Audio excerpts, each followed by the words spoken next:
Go see Snow White right now. The new one. Good job, Rachel. Not that old stupid one where the princess gets saved by some good, upstanding guy. She's an asshole. An insufferable, whiny brat. Rachel Zegler, she looks about 12 years old and focus more on how she wants to be, CEO of IBM? I mean, what's Snow White's plan? I mean, talk about biting the hand that feeds you. What are the dwarfs now? Are they like little helpers who are going to help her get her Harvard education, her PhD at Harvard? It didn't take long. One quote, one viral interview, and suddenly, Disney's PR war room was lit up like a Christmas tree. Executives weren't just annoyed, they were alarmed. I mean, the original cartoon came out in 1937, and very evidently so. The star of their most expensive live-action remake in years had just alienated half the internet, and the movie wasn't even out yet. Rachel Zegler, once heralded as the future face of Disney royalty, was now trending on every platform, but not for the right reasons.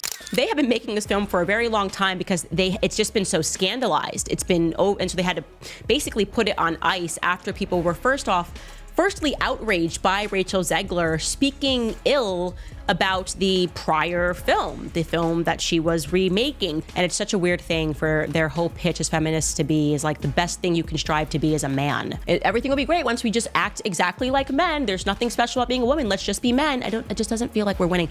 And just like that, the company that built its empire on carefully curated magic found itself in full-blown damage control mode. Behind the scenes, it was chaos. According to insiders, a confidential video call was hastily arranged between top marketing leads, legal advisors, and high-ranking members of Disney's publicity division. The topic? How to keep Rachel Zegler's commentary from torpedoing the Snow White release before opening weekend. One person present reportedly called it a code red meeting, not because they didn't see the backlash coming, but because they had no idea how fast it would catch fire. And it really does seem to me that this is like a 19-year-old's version of feminism, right? You've got to reject men. They have to be painted as toxically masculine. You have to spit on true love. Like that is not a value that is universal, that everyone aspires to. Her comments about the original film being creepy and weird, her dismissal of fairy tale romance, her casual critiques of Disney's own storytelling legacy, none of it was part of the studio's plan. And when social media started slicing her clips into brutal sound bites, even employees who had championed her casting started whispering, "We're in trouble." From that moment on, every word she spoke, every appearance she made, was monitored more closely than ever. Her team was told to soften her tone. Suggested tweets were rewritten by studio handlers. PR advisors allegedly floated the idea of a brief social media hiatus, or better yet, a redemption-style charity tour. And behind closed doors, the directive became clear. Shift the public's focus. Remind them that Rachel was young, new, learning. Spin it as passion. Call it miscommunication. But it wasn't working.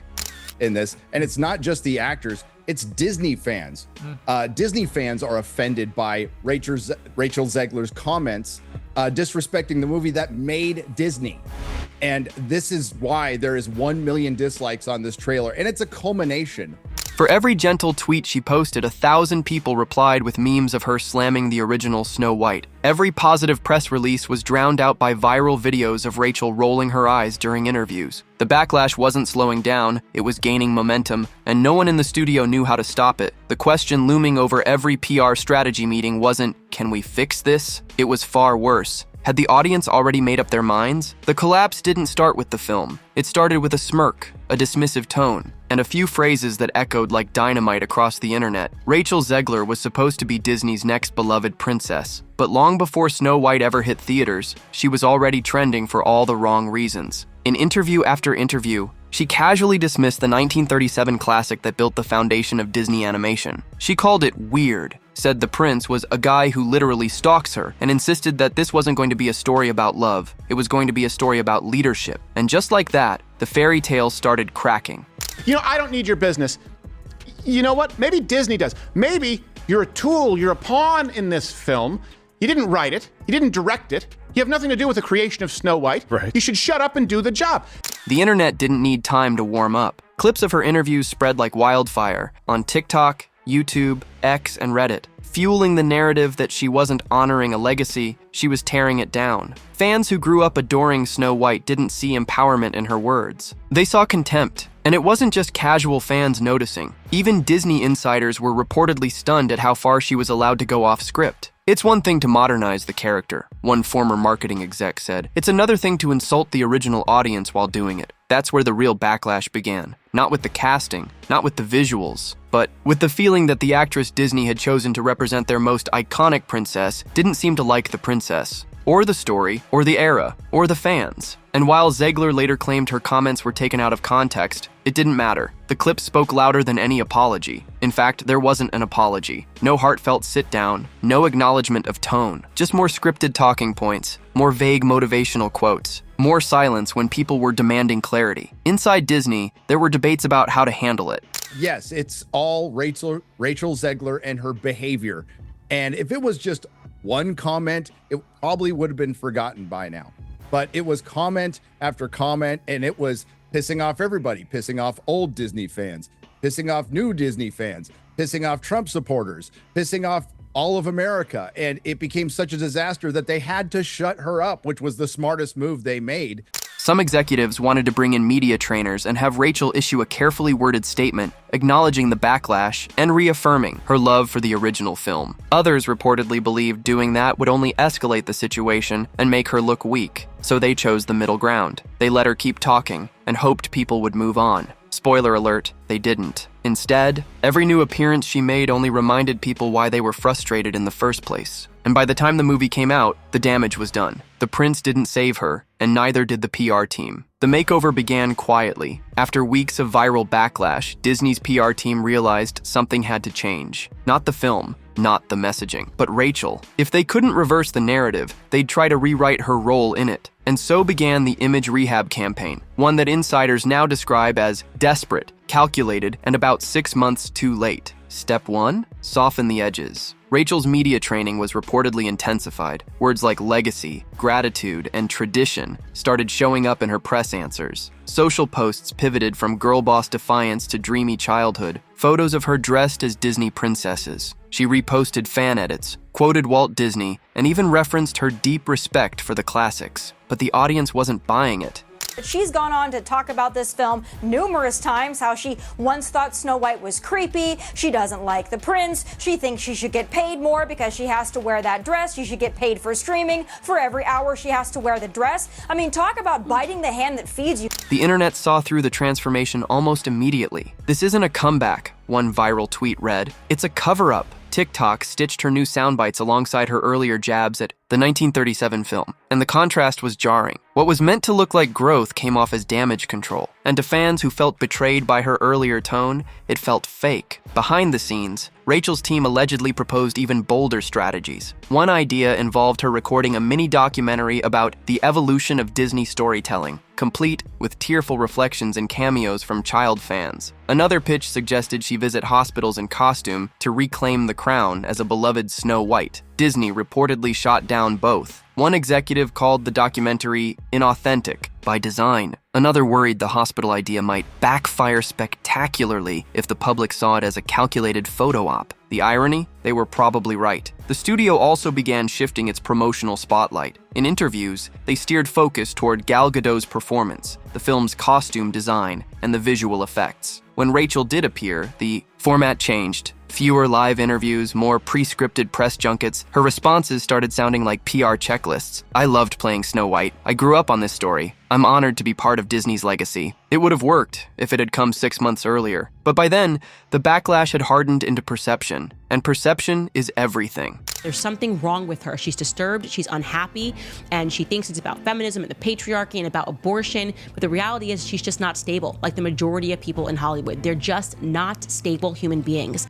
Once an audience decides you're not being real, no amount of brand polish can bring you back. And every time Rachel tried to course correct, it just reminded people how far off course she'd already gone. The storybook was already closing, and her name wasn't on the last page. While the public watched Rachel Zegler fumble interviews, executives behind the curtain were locked in their own battle. Not over marketing plans or release dates, but over her. whether to protect her, whether to distance, or whether to just let it all burn. According to multiple insiders, Disney's C-suite was deeply divided as the Snow White backlash intensified. Some believed the studio owed it to Zegler to stand by her publicly, to clarify her statements, coach her through the controversy, and rebuild the campaign around her growth. "She's the face of this thing," one exec reportedly argued. "If she goes down, the movie goes with her." But others weren't so sure. There was talk, serious talk, of delaying the release entirely, pushing it to the next fiscal year, letting time, nostalgia, and a few new trailers soften the blow. But Bob Iger, according to two sources familiar with internal meetings, wasn't interested in a delay. He allegedly told colleagues that pushing the date sends the wrong message, that it would make Disney look weak, reactive, and worse, guilty of the very thing it was trying to avoid, surrendering to internet outrage. So they let the release ride, and with that decision, another internal shift occurred. And then they had to hire a special media consultant for her to follow her around all the time and make sure she didn't continue shitting on Snow White and the prince and young love and women who want to get married and Steven Spielberg, the executive producer of her previous movie, and white people who she claims wanted to know if she was really a Latina on her first movie.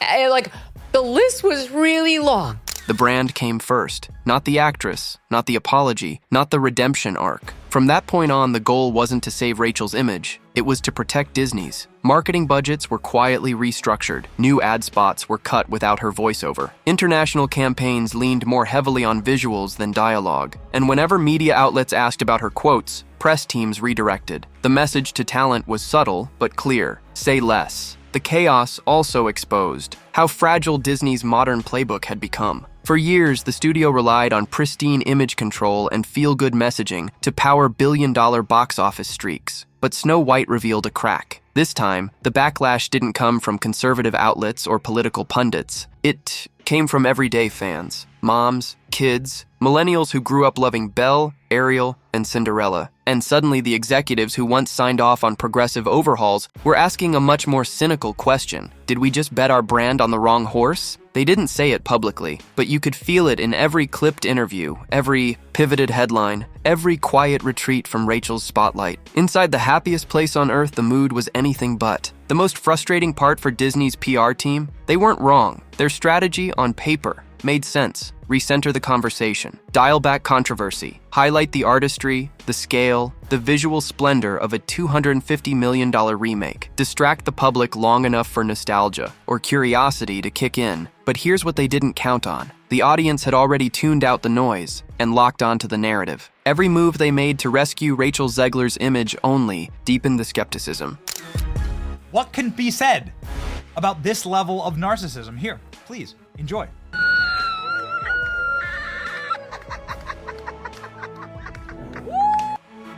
Press features showcasing her princess transformation were met with comment sections calling it performative. Behind-the-scenes featurettes focusing on costume design drew more jokes about CGI dwarfs than praise for craftsmanship. Even heartfelt moments, like Ziegler speaking on the film's message of fairness, were stitched into sarcastic TikToks mocking her tone. It was a masterclass in modern brand rejection. Fans weren't just ignoring the spin, they were flipping it back in real time. Disney tried to pivot the spotlight toward Gal Gadot. They emphasized her regal evil queen performance, released new promotional stills, and had her carry solo press appearances. But even that pivot carried risk. As whispers of behind-the-scenes tension between Gal and Rachel leaked onto fan forums, some viewers began treating the entire campaign like a reality show. People didn't just want to know what happened in the movie, they wanted to know what happened backstage. Meanwhile, Disney's attempts to turn the conversation to visuals and VFX were drowned out by the one thing that no studio can spin: public emotion. Because no matter how polished the trailers were, people didn't feel wonder. They felt exhaustion, frustration, disappointment. Fans weren't rejecting updates because they hated progress. They were rejecting what felt like lectures wrapped in glitter. The magic was gone,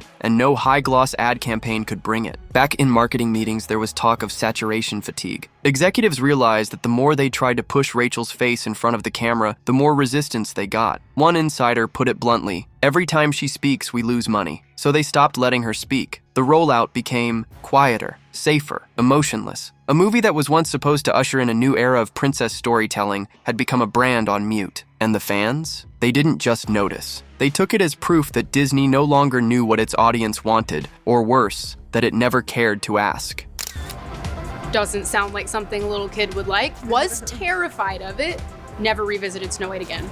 By the time the movie finally landed in theaters, Rachel Zegler's name was no longer a marketing asset. It was a liability. Quietly, discreetly, other studios began adjusting their plans. Projects that had her in early talks suddenly stopped moving forward. Production timelines were reevaluated. Scripts that once had her in mind were rewritten, and it wasn't personal. It was business. One agency source reportedly said, "She's got the talent, but she's now got baggage." In the risk-averse world of mainstream filmmaking, especially in franchise-heavy Hollywood, baggage means lost dollars. And no studio chasing 4-quadrant box office numbers wants the headline, "Casting Controversial Star in Legacy IP." Executives don't need Rachel Zegler to fail. They just need someone less complicated to succeed. Insiders say one particularly high-profile casting call, a female-led superhero film under a major studio banner, had Zegler on the shortlist as recently as early this year. After Snow White's promo cycle turned toxic, her name was removed. Not because of a scandal, but because of optics. The industry had taken notice. Rachel Zegler was trending for the wrong reasons. Talent agents started advising their clients to avoid commenting on legacy properties altogether. PR teams rewrote training manuals. Some even introduced a new rule in media prep: don't Zegler it. A shorthand for veering off message and triggering a backlash you can't undo. It wasn't mockery, it was survival instinct. Because everyone could see how quickly a fairy tale could turn into a brand collapse. Even Rachel's once promising endorsements began to cool. A rumored fashion campaign fell through quietly.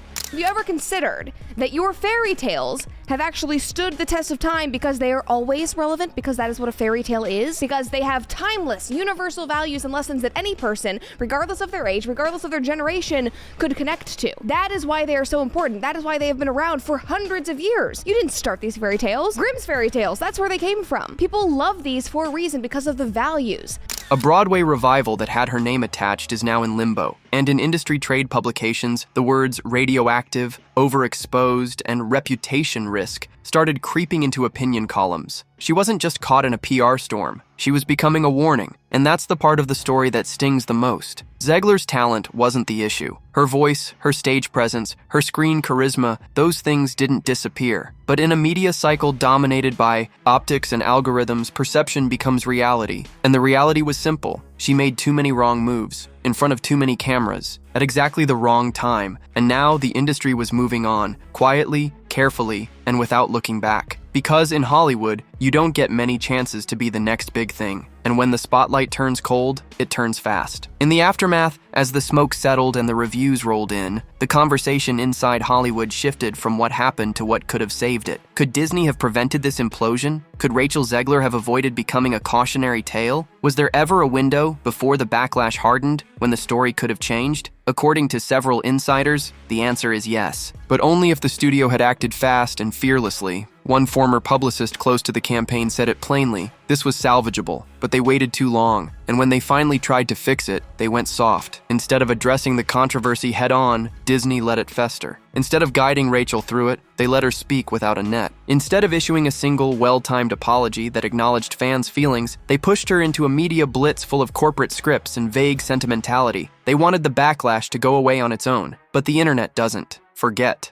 All these studios have to stop letting their actors loose. I mean, honestly, just shut your actors up. And fans don't forgive silence that feels smug. Industry veterans pointed to similar situations that had been turned around. Zendaya, once caught in controversy over casting in Spider-Man, rebuilt fan trust by expressing humility, warmth, and visible excitement for the legacy she was stepping into. Even Brie Larson, who faced her own wave of scrutiny, shifted public opinion by leaning into humor and acknowledging the pressure of iconic roles. Rachel Zegler could have done the same. One emotional interview. A sincere Instagram post that didn't feel like it passed through 5 publicists. A small gesture, visiting a children's hospital in costume, or sharing a memory of what Snow White meant to her as a child. It didn't have to be perfect. It just had to be human. Instead, her attempts at course correction came too late and felt too staged. And now, her rise and fall is being dissected in entertainment law seminars, PR workshops, and film school media modules. One major public relations firm reportedly added an entire case study to their new talent onboarding. The Zegler Protocol, How Not to Handle Legacy IP. Not because she committed some career-ending scandal, but because she misunderstood the story she was asked to carry, and the studio let her carry it alone. The tragedy wasn't that she failed to win people over. It's that, for a moment, she could have. Now that the campaign has run its course, the numbers are in, and the cultural firestorm has quieted. What remains? Rachel Zegler is still under contract, still technically one of Disney's leading ladies, but you wouldn't know it. She's vanished from press events. Her likeness is absent from merchandise displays. No follow-up announcements, no interviews, not even a tweet acknowledging Snow White's streaming release. Just silence. Some insiders say it's strategic. A calculated retreat. Let the dust settle. Let audiences forget the backlash. Then reintroduce her slowly. Maybe in an indie darling. Maybe with a vulnerable Vanity Fair feature that reframes her as misunderstood. Others believe the silence is the studio's way of cutting ties without saying it out loud. Because sometimes the PR team doesn't release a statement. They just stop answering your calls.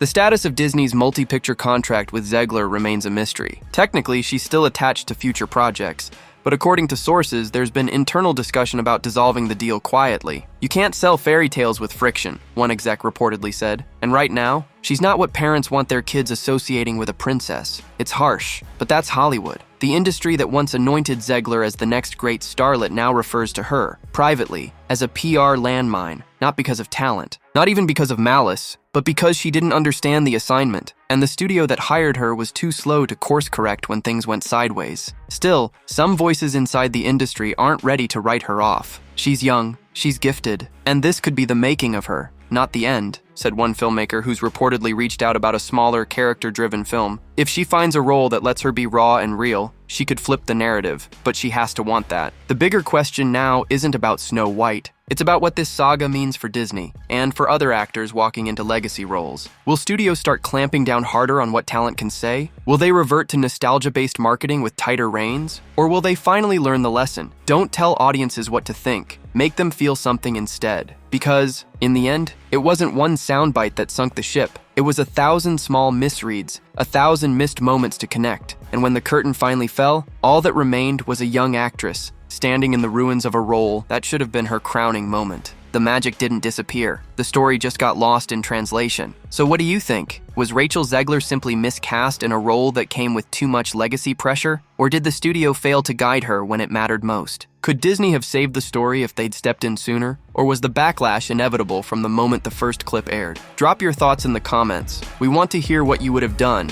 if you were in charge. And if you appreciate deep dive breakdowns that pull back the curtain on what really happens behind the scenes, make sure to hit that like button, subscribe to the channel, and keep watching. Because when the next story breaks, you'll want to be here to catch it first.